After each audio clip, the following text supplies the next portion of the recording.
नमस्कार tour channel friends, मैं सबका अपने चैनल स्टॉक्स फॉर लाइफ पे बहुत स्वागत करूँगा दोस्तों। ये फिल फैमिली डेफिनेटली मेंबर्स को पता है कि हम लोग इस बार वर्ल्ड कप हार चुके हैं, लेकिन यस, भारत ने बहुत लड़ाई करी। बट बोलते हैं ना कि एक दिन आपका बहुत ही ख़राब होता है। तो जी हाँ दोस्तों, वो था फाइनल का मैच।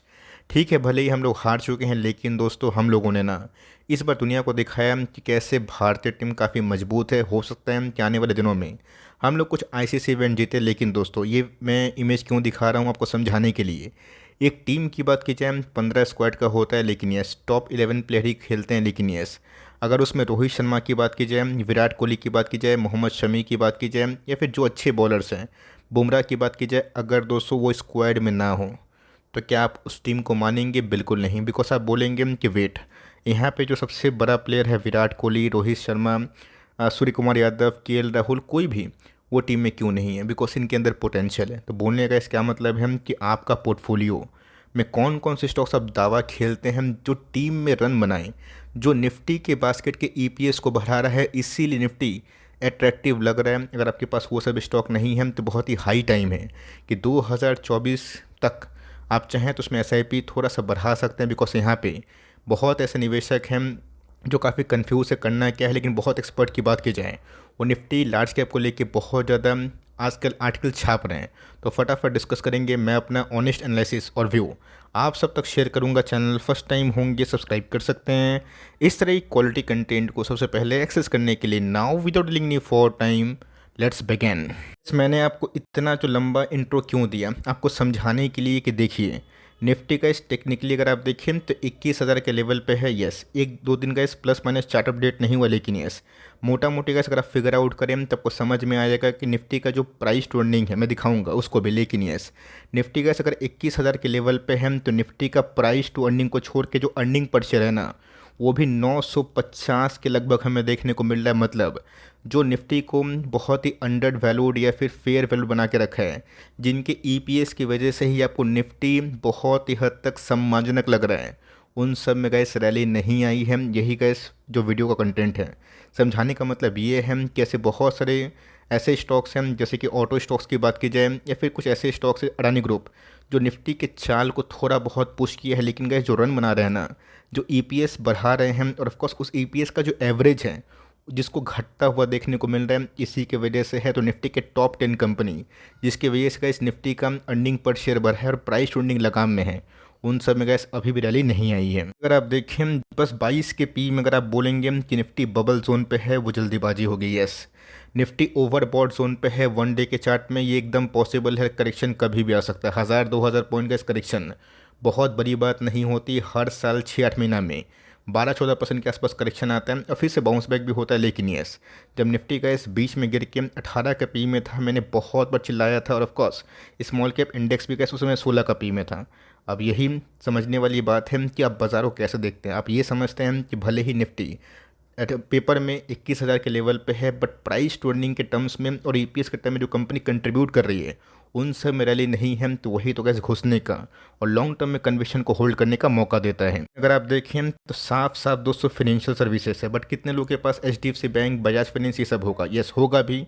तो शक की नज़र से देखेंगे कि पूरा पोर्टफोलियो की बात की जाए, इन सब ने वोट लगा के रखा है, माफ़ करिएगा, कि चल ही नहीं रहा है। लेकिन यस, दूसरे साइड में देखो तो मुझे वो पैसा बना के दे रहे हैं। तो जी हाँ दोस्तों, आप जज करिएगा ना कि आपको लार्ज कैप में वेटेज बढ़ाना है, मिड कैप में बढ़ाना है, या फिर स्मॉल कैप में। अगर आप मिड कैप स्मॉल कैप में वेटेज बढ़ाते हैं तो रिस्क भी लेना पड़ेगा। लेकिन क्या रिस्क लिए ओके हैं? रिस्क लिए हैं तो रिवॉर्ड मिल रहे हैं।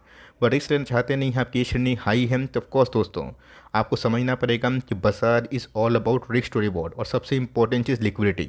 लिक्विडिटी की बात की जाए, भले ही फेड और आरबीआई बाजार को बिजनेस करने के लिए उतना लिक्विडिटी नहीं दे रहा है, लेकिन दोस्तों लोगों के पास वो पैसे हैं। एसआईपी का आखिर कुछ और बता रहे हैं, but HDFC bank, Reliance, ICICI bank, Infosys, ITC, इन सब में कैसे रैली कहाँ है? एक्सेप्ट आईटीसी, जिसने बहुत ट्रोलिंग सहने के बाद लोगों को लाइफ टाइम पैसे बना के दिए पिछले 3 सालों में। लेकिन कैसे अगर आप मोटा मोटी देखें ना, तो भारत के दिग्गज कंपनी ऑफकोर्स जो निफ्टी के प्राइस होल्डिंग को कम किए हैं और ईपीएस का बौछार किए हैं, उन सब में गैस अभी भी रैली नहीं हुई है। बड़ी बैंक की बात की जाए, प्राइवेट सेक्टर की एचडीएफसी बैंक, आप चाहें तो रिलायंस को आराम से काउंट कर सकते हैं। मैंने इस वीडियो में रिलायंस का नाम इसलिए नहीं लिया, हाल ही में ही डीमर्जर हमें देखने को मिली, आप उसको ज़रूर काउंट कर सकते हैं। बिकॉज डीमर्जर के बावजूद भी मुझे लगता है कि रिलायंस आने वाले 20 साल का एक नया थीम होगा। मैं उसके बारे में गैस कभी स्पेसिफिक वीडियो बनाऊंगा, लेकिन यस निफ्टी गैस 5 ईयर्स में जितना चरहा ऑलमोस्ट डबल हुआ। एचडीएफसी बैंक गैस सॉरी टू से उसमें कंट्रीब्यूट किया ही नहीं, और पिछले कुछ समय से 57% के आसपास ही पैसे बन रहे हैं। ध्यान रखिएगा दोस्तों, ये पैसे तब उतने कम लग रहे हैं जब इसमें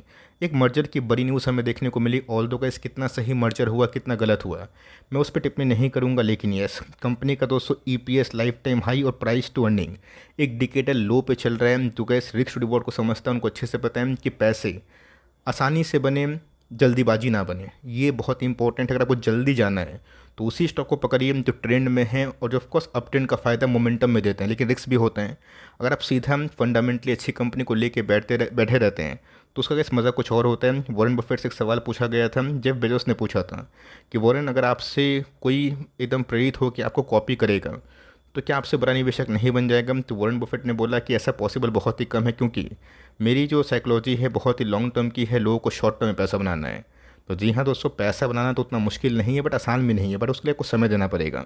तो कंपनी अच्छी है, और जिस कंपनी ने इस निफ्टी के ईपीएस को इतना टाना है और प्राइस ट्रेंडिंग को अनुकूल बनाया है, उन सब कंपनी को अगर आप इस खराब टाइम में नहीं खरीदते हैं तो ठीक बात है, आपकी पर्सनल मर्जी की बात है, बट मुझे लगता है इसमें डाउन साइड काफ़ी लिमिटेड है। यस कॉन्सलेशन फेस और भी हो सकता है, बट मेरा ऐसा मानना है टेक्निकल ब्रेकआउट के बाद ये सब कंपनी का रिवॉर्डिंग मशीन बन सकती है। कंपनी की बात की जाए एसबीआई, जनरली गैस मैं पीएसयू को उतना कवर नहीं करता हूँ, लेकिन कुछ ऐसे पीएसयूज हैं जो मुझे अच्छे लगते हैं। इसमें आईआरसीटीसी है, अब वो सही होगा गलत होगा वक्त बताएगा, लेकिन यस पिछले कुछ समय से गैस हम लोग को ये डिनाई नहीं करना चाहिए कि एसबीआई ने जो अर्निंग्स पेश की है ना वो बहुत ही धुआंधार थे। पिछले 6 क्वार्टर से गैस मैं एक ही चीज़ देख रहा हूँ कि एसबीआई अच्छा काम कर रहे हैं, तो मैं इसको अप्रिशिएट करूँगा। ख़राब काम करेगा मैं वही बोलूँगा, लेकिन यस इसने गैस एक बहुत ही लॉन्ग टर्म कंसोलिडेशन के बाद ब्रेकआउट दिया, और उस ब्रेकआउट के बाद डबल ही चल रहा है। लेकिन दोस्तों प्राइस टूर्निंग की बात की जाए 8 का पी है, और यस कंपनी तो गैस बीच में ना सारे बैंकों से कुछ ज़्यादा कमाई करी थी। इवन गैस पूरे पीएसयू का बास्केट एक तरफ बैंकिंग का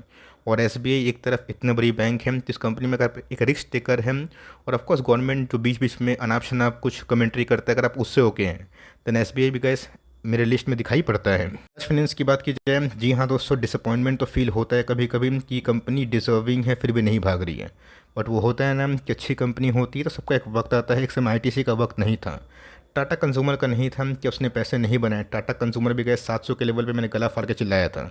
35% चढ़ चुका है। आईटीसी तो गए 160 से 400 से 3 गुना भी हुआ, और कोई बिलीव नहीं कर पाया था। तो अर्निंग गए आके चेक करे, वो सब मैं दिखाऊंगा नहीं, वरना वीडियो ना आधा घंटा की हो जाएगी। ना आपके पास उतना पेशेंस है ना मेरे पास उतना समय है, लेकिन यस वीडियो को क्रिस्प लाउड और क्लियर करते हैं। तो कंपनी का फंडामेंटली बहुत ही अच्छी है, और बीच में तो 8,000 के ऊपर गई भी थी। अर्निंग काफ़ी अच्छे हुए। ऑल दो गैस आरबीआई ने कुछ लगाम लगाई है जो होना ज़रूरी था, मैं इसको एक्सेप्ट करता हूँ खुल के, बिकॉज आरबीआई भी देख रहा है कि माइक्रो फाइनेंस में कुछ ज़्यादा ही बबल है। पर कोई दिक्कत वाली बात नहीं है। बजाज फाइनेंस भी एक लीडिंग कंपनी है, और मेरा ऐसा मानना है कि उभरते भारत के संग भारत को और भी मल्टीपल बजाज फाइनेंस और ऑफकोर्स एचडीएफसी बैंक पैदा करने की आवश्यकता है। और ये बात मैं नहीं बोल रहा हूँ, ये बात gas MD CEO Bajaj Finserv के संजीव पुरी साहब ने बताई थी। करिएगा दोस्तों, संजीव पुरी निकल गया। संजीव बजाज की बात की जाए, आपको पता है कि एमडी सीईओ हमें देखने को मिलते हैं, तो बजाज फिनसर्व का गैस चार्ट ना एडजस्ट नहीं है। आप चाहें तो दूसरे वेबसाइट पर जाकर देख सकते हैं, लेकिन यस टेक्निकली अगर आप देखें तो मोमेंटम पकड़ रहा है। लेकिन दोस्तों मैं बोलना चाहूँगा ना, बजाज फिनसर्व कुछ ज़्यादा ही सेफ पोजीशन पे है। एक तो गैस पेरेंट कंपनी है बजाज फाइनेंस की, और दूसरा दोस्तों कंपनी इंश्योरेंस में भी काम करती है। दो इनके मेन हथियार है, अलियांज और जनरल इंश्योरेंस। अगर गैस आने वाले कल में कभी भी लिस्टिंग करवाते हैं ना, एक अलग एंटिटी जो जियो फाइनेंशियल में कन्वर्ट हुई, अगर ऐसा होता है तो बम बम हो जाएगा। तो कंपनी फंडामेंटली अच्छी है। आप रेस्ट आपकी मर्ज़ी की बात है। बीच में तो गैस स्प्लिट के पहले और बोनस के पहले कंपनी 19 से 11 भी हुई थी, और मैंने उस समय भी बहुत बार वीडियो बनाया था। 2-3 बार गैस स्विंग ट्रेडिंग करने का मौका ही मिला। बट कंपनी फंडामेंटली अच्छी है, और मेरा ऐसा मानना है कि एफआईएस का पैसा यही सब काउंटर में सबसे पहले जाएगा मुझे पता नहीं, लेकिन यस एलटीआई माइंड ट्री की बात की जाए, इसने तो गैस फिर से मर्जर की मैं बात बोल रहा हूँ। उसके बाद ये मत बोलिएगा कि सर मर्जर के पहले एलटीआई 7,500 का था।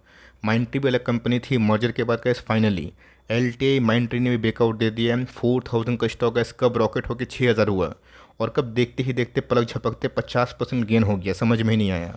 और आपको याद भी होगा मैंने बताया था कि निफ्टी की 3 टॉप कंपनी जो आईटी के हैं ना, उससे इस कंपनी में कुछ ज़्यादा पोटेंशियल है। उस समय कोई लोग रेडी नहीं थे, लेकिन यस होता है गैस व्यू। मेरा ऐसा मानना है कि जो मोमेंटम है ये और भी कंटिन्यू हो सकता है, और एलटीआई माइंड ट्री अगर दोस्तों 6,500 के ऊपर जाता है और 7,500 का लेवल तोड़ता है, इसमें गैस मैं आने वाले 1 आध साल में शक नहीं करूंगा, बिकॉज कंपनी का पोटेंशियल काफ़ी हाई है और कंपनी के बैलेंस शीट भी मुझे बहुत ही उम्दा लगते हैं। और दोस्तों इन्फोसिस की बात की जाए, ये भी एक शानदार कंपनी हो। मुझे लगता है कि भले ही गाइडेंस पुअर हो, बट कंपनी काफ़ी अच्छी है, मजबूत है। बीच में तो गैस 1200 के लेवल मैंने बहुत बताया था, और मेरा ऐसा मानना है कि 1500 के लेवल के निकलने के बाद कंपनी 1650 को टेस्ट करने की कोशिश करेगी, और 1650 के बाद कंपनी अपना जो फ्रेश आई है उस पर भी जा सकती है। लेकिन संग संग होगा ये पॉसिबल नहीं है, प्लस माइनस होगा, खरीद बेच होगा। लेकिन यस, एफ के पैसे गैस यही सब काउंटर में कुछ ज़्यादा ही आते हैं। लास्ट बट नॉट लीस्ट दोस्तों, मैंने FMCG में ITC को नहीं चुना, बिकॉज ऑलरेडी गैस रैली कर चुका है, और रैली और भी हो सकती है। पुराने निवेश से हम लोग को बहुत ही फ़ायदा हुआ, और डिविडेंड का मजा अलग से। TCP की बात की जाए, 1000 के लेवल के बाद गैस मुझे लगता है कि कंपनी अगर बाउंस बैक करती है, तोड़ती है उसको और सस्टेन कर पाती है, तब कोर्स 1200-1300 जो हाई है ना, उसको भी कंपनी लगा सकती है। आपको याद होगा 700 के लेवल पे गैस मैंने गोल्डन लाइफ टाइम अपॉर्चुनिटी बोल के इसको कवर किया था, और उसके बाद ही गैस 35% की रैली हो चुकी है। तो आई होप गैस मैंने जो समझाने की कोशिश की कि अगर टीम में जो परफॉर्मिंग स्टॉक है जिसकी वजह से EPS बढ़ रहा है और प्राइस शूटिंग लाइन पे है, उन सभी के अंदर तेज़ी आएगी और पैसे उधर ही बनेंगे। भले ही शॉर्ट टर्म में आप थोड़ा निफ्टी के ब्रॉडर मार्केट की चाल से गुमराह हो जाए, बट लॉन्ग टर्म में गैस FIAs को वही दिखाई पड़ता है जिसको बोलते हैं अर्निंग्स। और जो कंपनी अर्निंग्स करेगी अच्छी बात है, और Q3 के अर्निंग्स के बाद तो गैस मुझे लगता है कि प्राइस होल्डिंग भी शायद एडजस्ट हो सकता है। आपका क्या व्यू है, और ऑफकोर्स इन सब में कौन सी कंपनियाँ होल्ड की हैं, कमेंट बॉक्स में बताइएगा ज़रूर। और ये सबको मैं कवर नहीं कर पाया, जैसे कोटेक हो गया और ये बहुत सारी कंपनीज, बस उसको आप होल्ड करें, बिकॉज अभी के टाइम गैस मैं देख रहा हूँ कि लार्ज कैप को लेके बड़े बड़े व्यूज़ आ रहे हैं। आपका क्या व्यू है और वीडियो कैसे लगी, प्लीज़ कमेंट बॉक्स में फीडबैक दीजिएगा। वीडियो अच्छी लगी तो प्लीज़ लाइक भी करिएगा, और चैनल फर्स्ट टाइम होंगे सब्सक्राइब करके बेल आइकन को प्रेस करना भी ना भूलिएगा। तो गैस मिलते हैं जल्दी ही, तब तक के लिए bye. Thanks for watching friends, and God bless you all.